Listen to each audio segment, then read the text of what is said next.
Estamos en la penúltima charla de esta sección, de esta tercera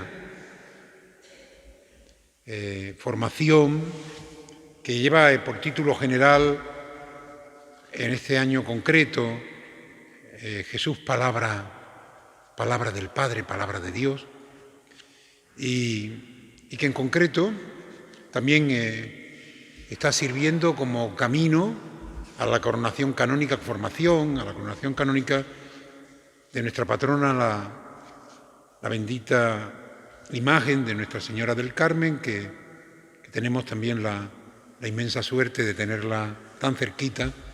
Siempre está cerca ella, pero su imagen la tenemos tan cerca, a la que también el domingo pasado tantísimos niños de Marbella fueron presentados, más de una hora, pasando niños por su manto. Es un motivo también de gran alegría. Y hoy el tema era Jesús Salvador. En el cielo y en la tierra no hay nadie que pueda salvarnos fuera de Jesús. Y eso a veces también provoca el que mucha gente piense que si Jesús es el Salvador, los que no conocen a Jesús se salvan.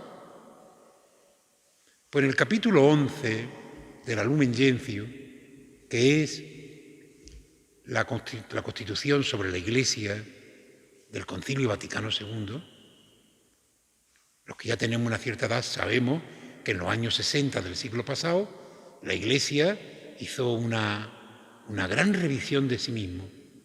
Un Papa Santo, San Juan XXIII, un día 25 de enero, la fiesta de San Pablo, la conversión de San Pablo. Prácticamente de la curia romana casi nadie sabía de qué iba la cosa.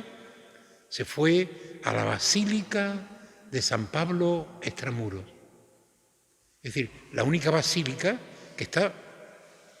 Roma era una ciudad amurallada y la única basílica que estaba fuera de la muralla era esta de San Pablo.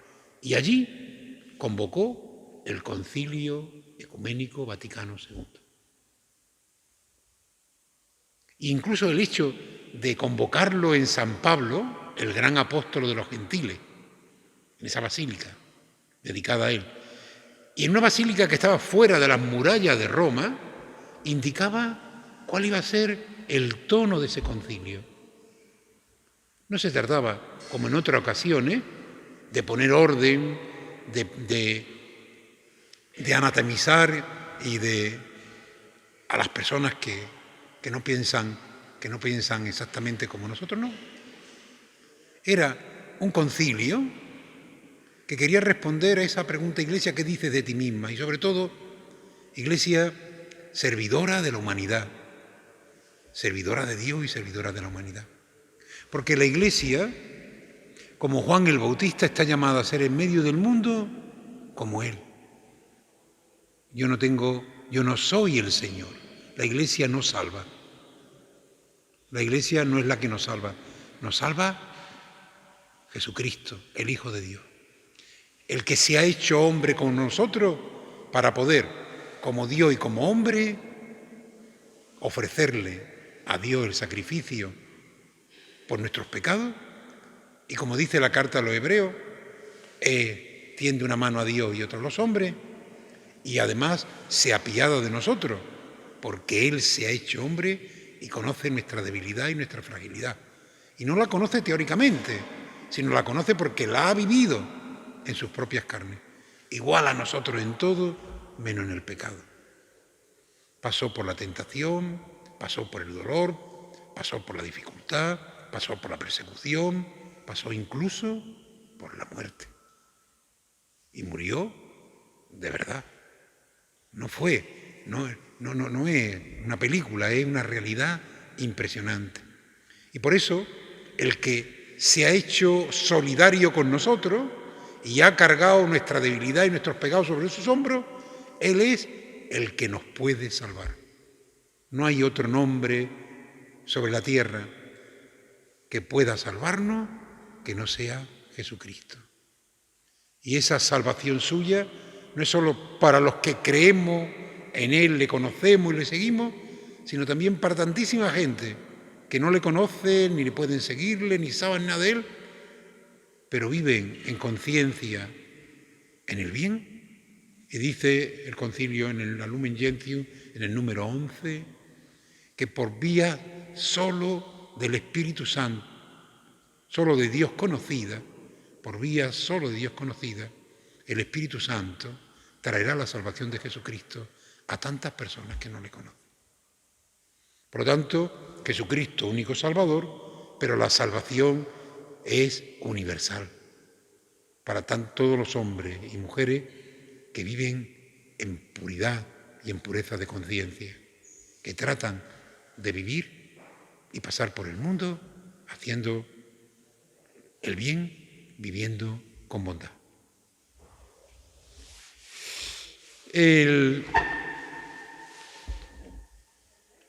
San Agustín, que es un santo superactual, porque hoy sabéis que el momento que nos toca vivir es un momento de gran sentimiento, de gran apasionamiento.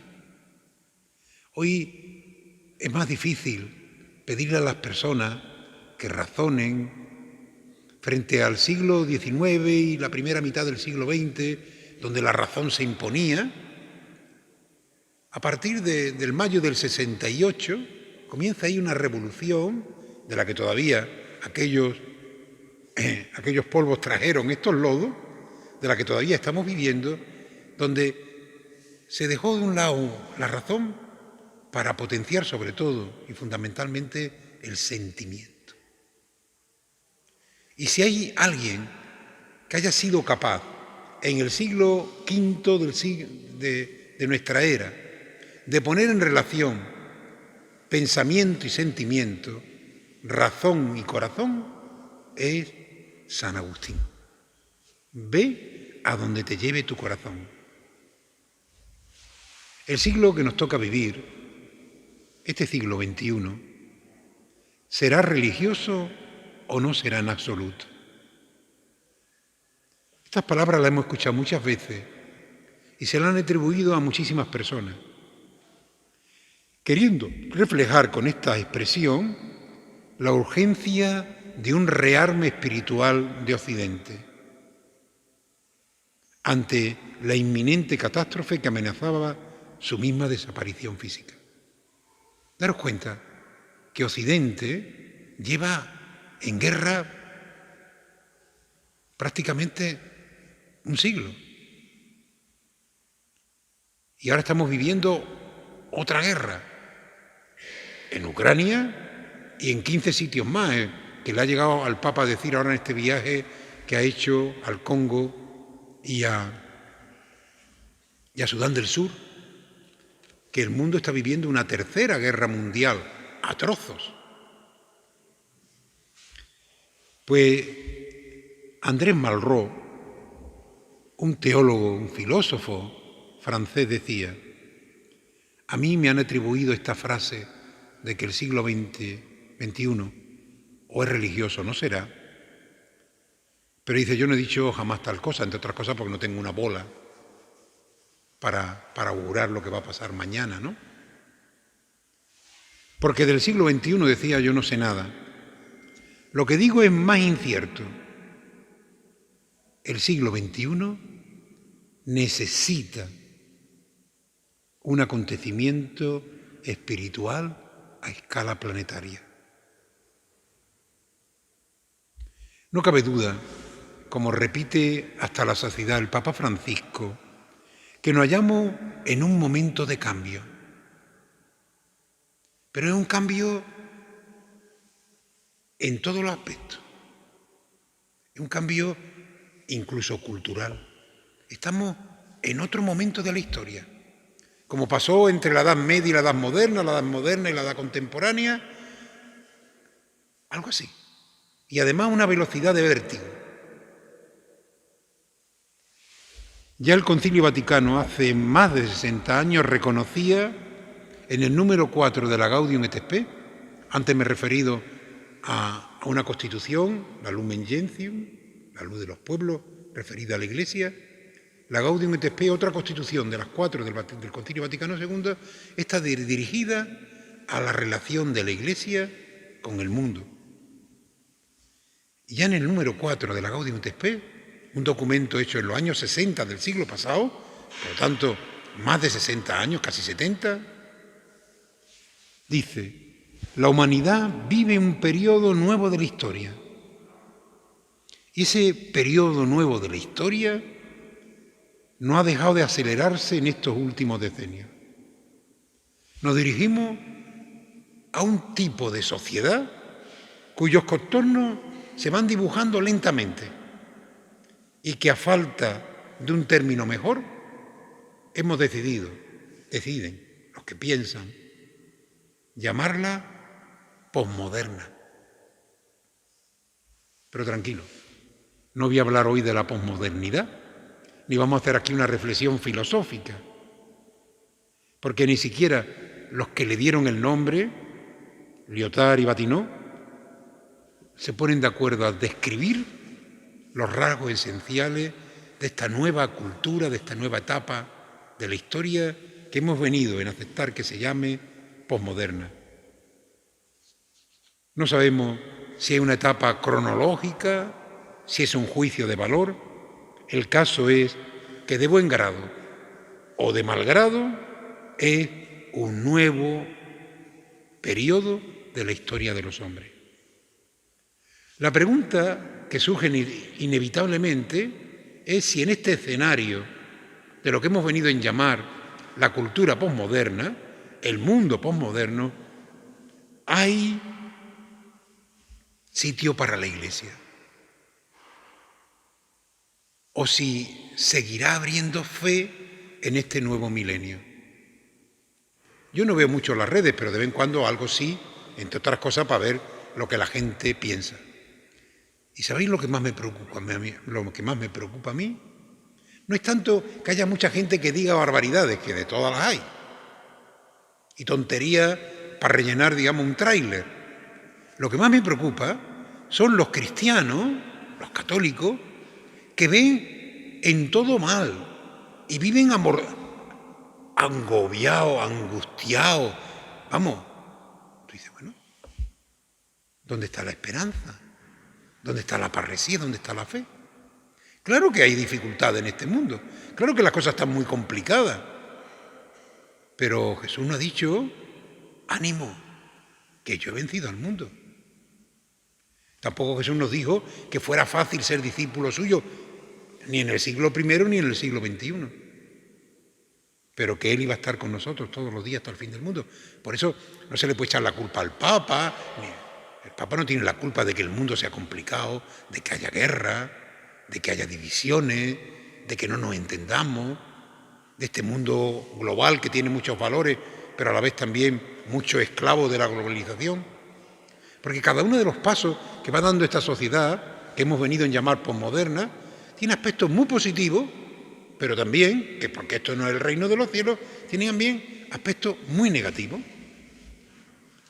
Ya Guardini, que es un autor que me encanta y que os recomiendo leer, en los años 50 del siglo pasado, en un análisis titulado El ocaso de la era moderna, diagnosticaba: la imagen del mundo de los tiempos modernos se deshace.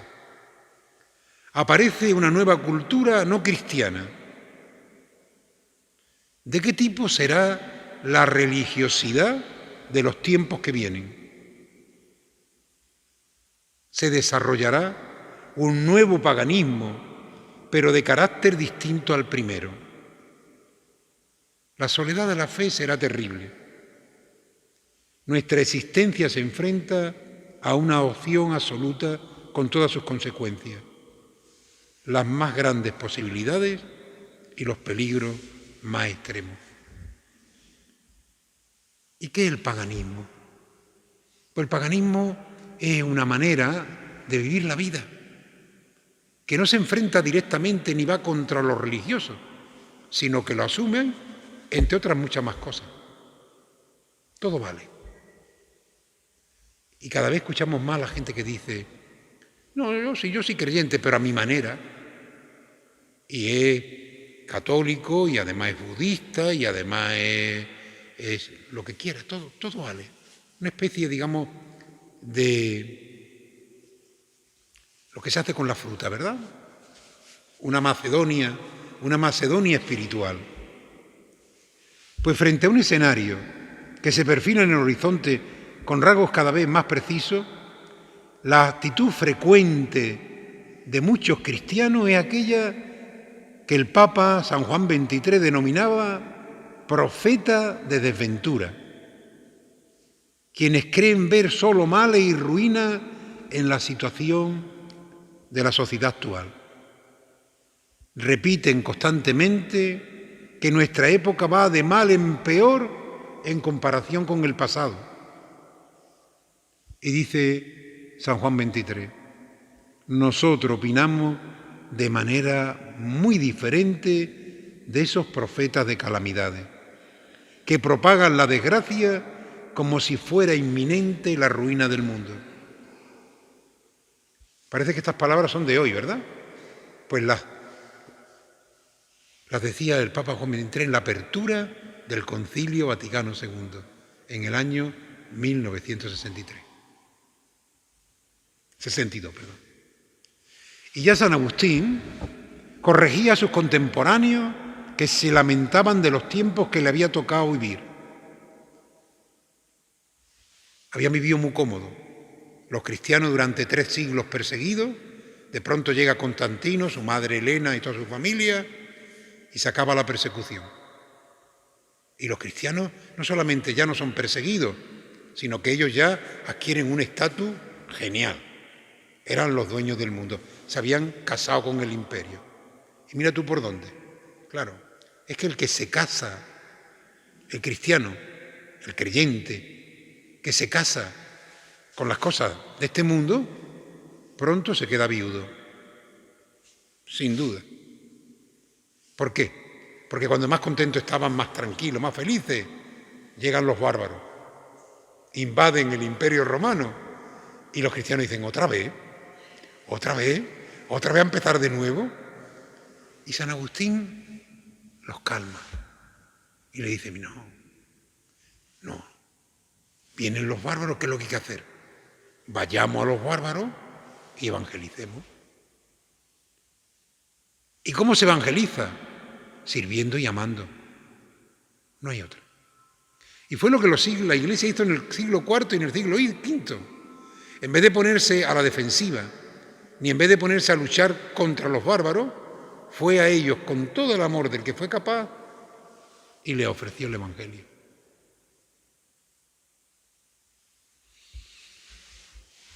Y dice el mismo San Agustín,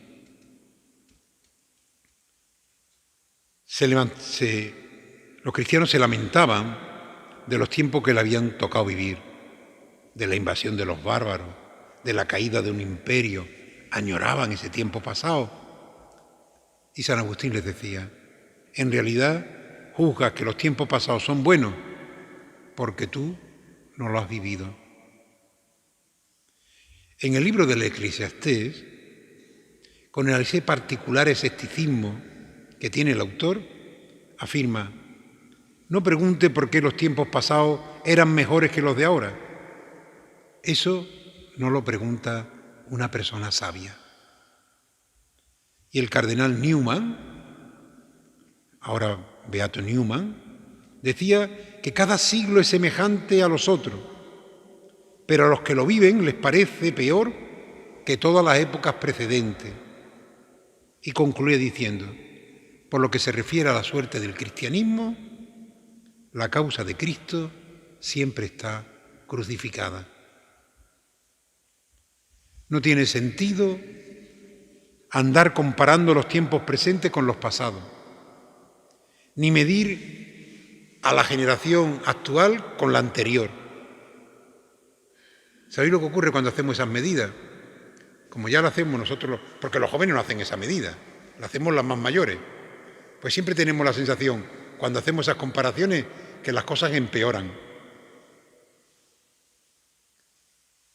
Y por eso, en lugar de lamentarnos, añorando los felices tiempos pasados, la Iglesia ha reaccionado siempre con un gesto audaz, lanzándose a evangelizar los tiempos nuevos que le ha tocado vivir. Cuando el Papa Francisco insiste, una iglesia en salida, una iglesia en diálogo, una iglesia samaritana, una iglesia hospital de campaña, ¿qué nos está diciendo? Que no podemos estar alrededor de la mesa camilla lamentándonos por los tiempos que nos tocan, sino que como en tiempos de San Agustín, salgamos y evangelicemos a los bárbaros de hoy.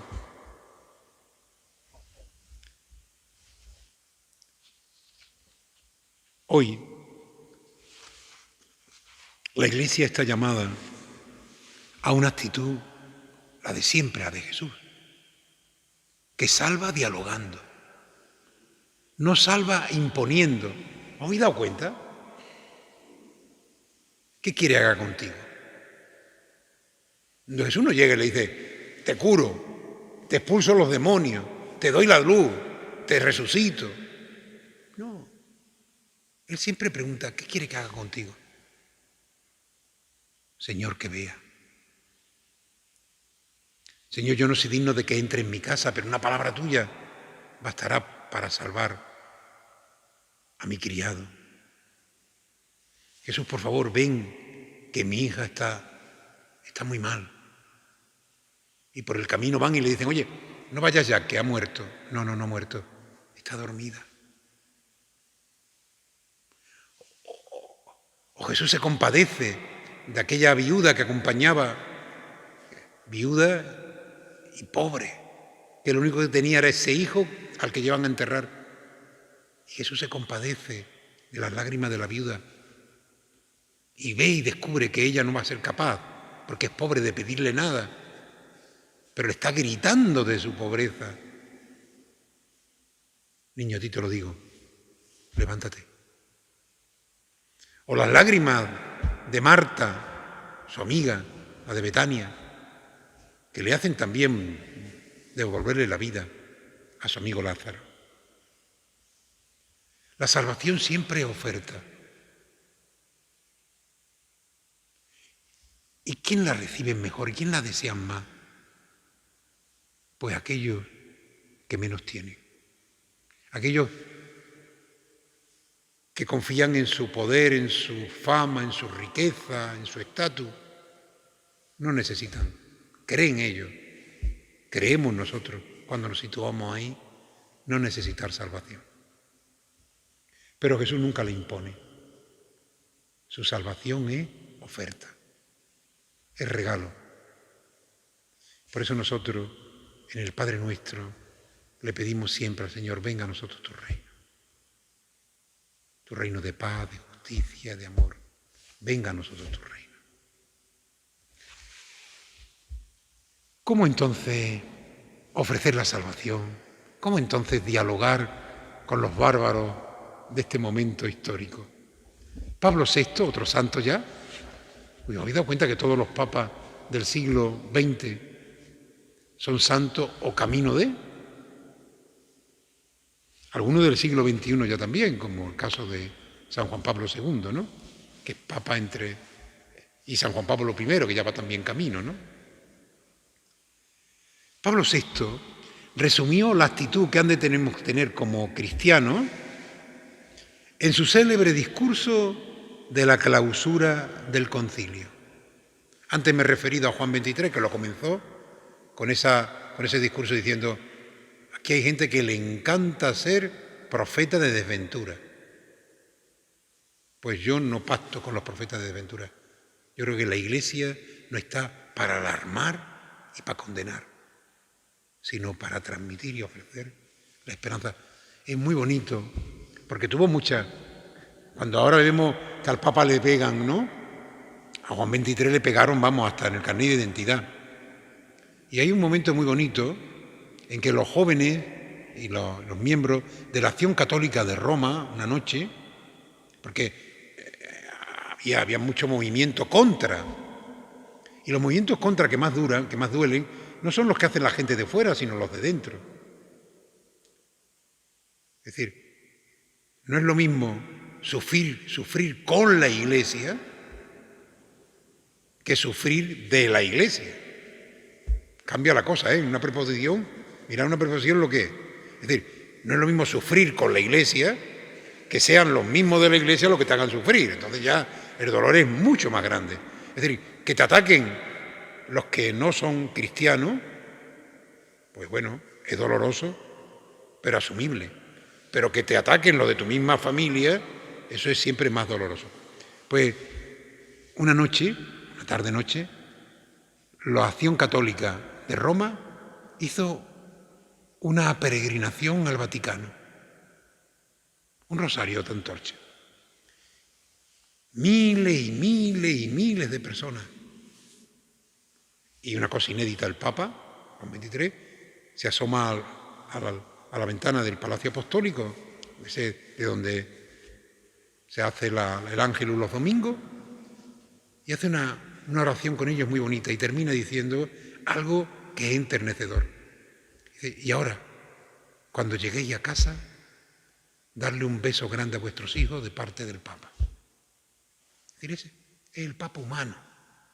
El mundo necesita precisamente gestos de humanidad, gestos de corazón.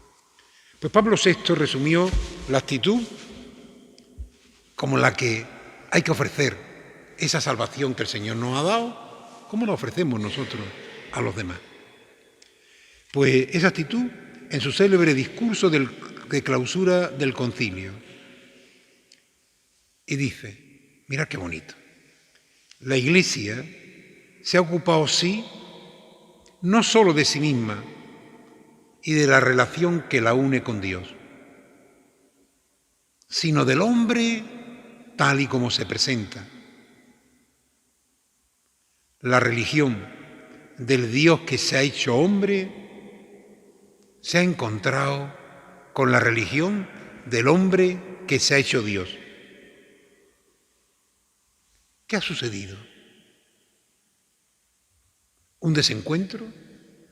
¿Una lucha? ¿Una condena? Podía haber sido, mas no ha sucedido.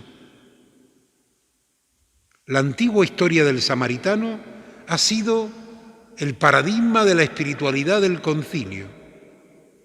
Una simpatía inmensa lo ha invadido todo. El descubrimiento de las necesidades humanas, y tanto mayores, cuanto más grande se hace el Hijo de la Tierra, han absorbido la atención del concilio. Esta reconciliación no es una tarea fácil. Se trata de recomponer una fractura profunda y de conjugar valores aparentemente antitéticos.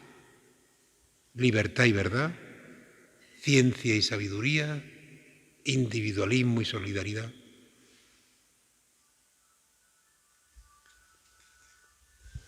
Apenas después del concilio llegó el mayo del 68 y con ello lo que venimos a llamar la posmodernidad.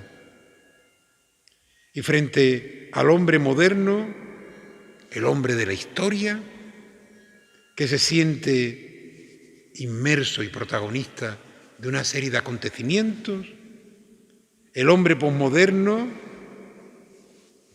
y en esta historia estamos, es el de la época de la televisión digital, la era de Internet. Pierde la noción del discurrir en virtud de la simultaneidad y con ella la memoria de los acontecimientos. Esta es la nueva época en la que la Iglesia tiene que dar una vez más el paso hacia los bárbaros en un gesto audaz y lleno de espíritu evangélico. Y nos vamos a encontrar, y solamente lo señalo, el próximo día seguiremos, con aspectos de esta realidad en la que tenemos que ofrecer a este Jesús Salvador, el desafío de la verdad frente al pensamiento débil. Ahora no hay que es decir, se ha puesto de moda también la posverdad, que es una mentira muy gorda, pero la posverdad. Oyendo de hablar de verdad, nuestro mundo responde con la pregunta cínica y desengañada de Pilato: ¿y qué es la verdad? En esta cultura de la verdad, ¿cómo hacer? Pues aquí de nuevo San Agustín nos da la clave. Ve a donde tu corazón te lleva. Es decir, ve hacia la verdad. Se trata también de anunciar a Jesucristo Salvador en la era de una religiosidad salvaje. Aquí cada uno ha montado su chiringuito. El próximo día profundizaremos. Ser cristiano también en el mundo de la economía globalizada. Lo estamos viendo.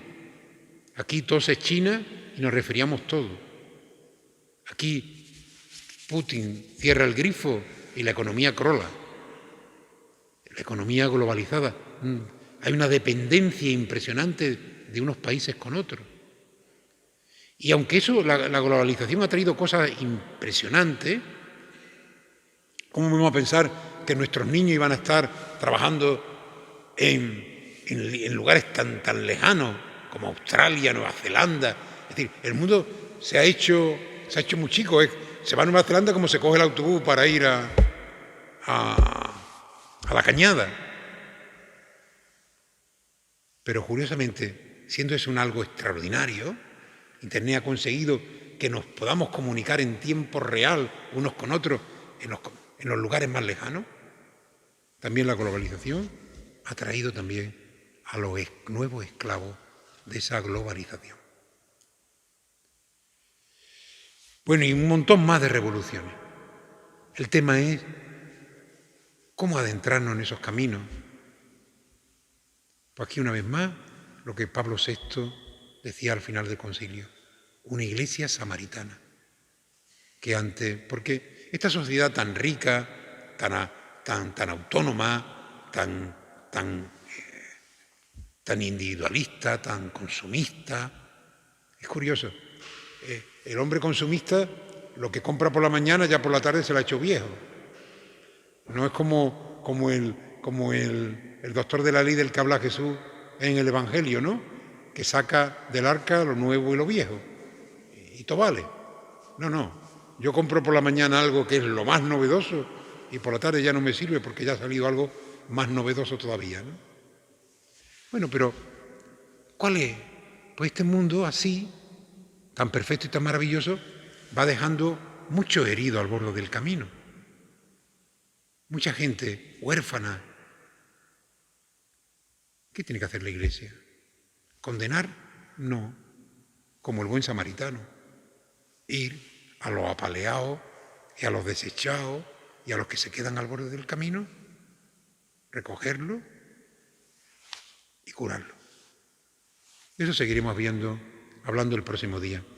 Hoy terminamos teniendo un recuerdo especialísimo por Turquía y por Siria, especialmente por Alepo, tan durísimamente castigada en la guerra, ¿no? Con la Jihad y con todo, y ahora también tan durísimamente castigada por este fenómeno sísmico, ¿no?